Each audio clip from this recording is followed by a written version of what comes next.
This will be the audio of me reviewing the outline for my debate tomorrow night.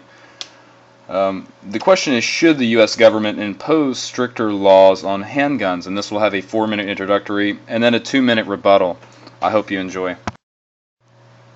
I've also asked the school board to make a part of every day some kind of anti-violence, anti-gun message. Every day, every school, at every level.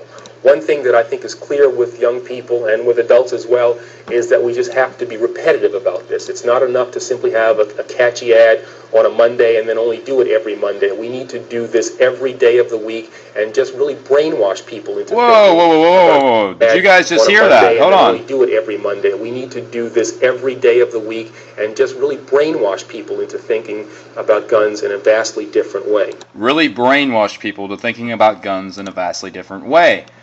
Now that's my main man, Eric Holder. This was aired on C-SPAN on September 13th, 1994, after the Crime Control Act was signed in, the infamous assault weapons ban that is so proudly spouted on major media networks. Now, there was some research done by the National Institute of Justice from October 1995 until December of 1996. I quote, "The ban has failed to reduce the average number of victims per gun murder incident or multiple gunshot wound victims." This was an absolute fail of a ban. Luckily, though, we're not here to talk about assault weapons bans. We're here to talk about the regulation of handguns. So I will continue with another quote from my man, Eric Holder. In the U.S. Conference of Mayors, January 2013, he says, "Throughout our history, the overwhelming majority of American gun owners have been responsible, law-abiding citizens." I completely agree. He goes on to say that yet we have repeatedly seen in the most tragic ways how easy it can be for dangerous people to acquire and wreak havoc with deadly weapons. Although there is no single solution, which I also agree with, he says that can bring a decisive end to the senseless violence. It's incumbent upon each of us to try, and it's time to consider what common sense steps we can take together to save lives. This means doing everything we can to secure the tools and resources we need to keep guns out of the hands of those who are not and should not be allowed to possess them. I think that's beautifully written. I completely agree. Keep guns out of the hands of those who should not be allowed to possess them. Now, this quick Google search that I have presented up on the screen. As we scroll, you see AK-47s, M4 carbines. I see some revolvers, 357 Magnums. I see Glocks. I see AK-74Us, Barrett 50 cals. And as you continue to scroll, look at this. Who is this guy standing here with an assault rifle behind him? He looks fairly familiar. Oh, look, it's my main man, Eric Holder. Fast and Furious was an operation in which over 2,500 weapons were transported to Mexican drug cartel, resulting in 200 innocent deaths of civilians, not including Mexican military, or gang war, as well as the death of an American Border Patrol guard. Holder was voted into criminal contempt after refusing to hand over documents to the House Oversight Committee. The town hall reports his response, as he says, "As a result of the action taken today by the House, it's an unnecessary battle will ensure." Holder also goes on to say, "It is a disservice to the American people."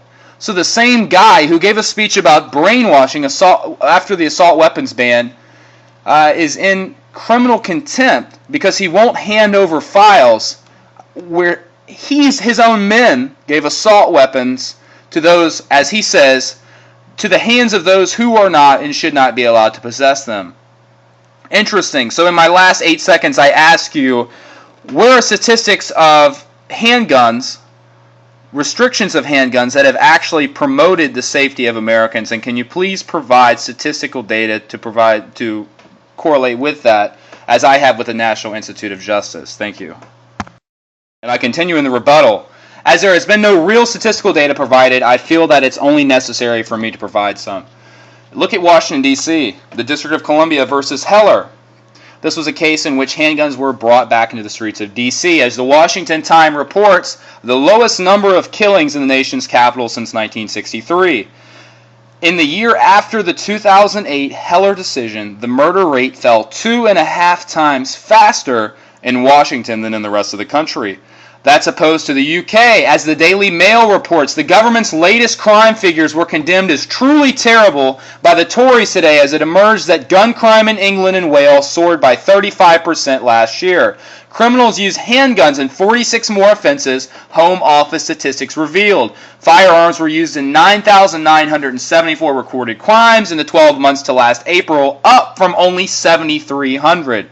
Figures show the numbers of crimes involving handguns had more than doubled since the post-Dublin massacre ban on the weapons, from 2,600 in 1998 to almost 6,000.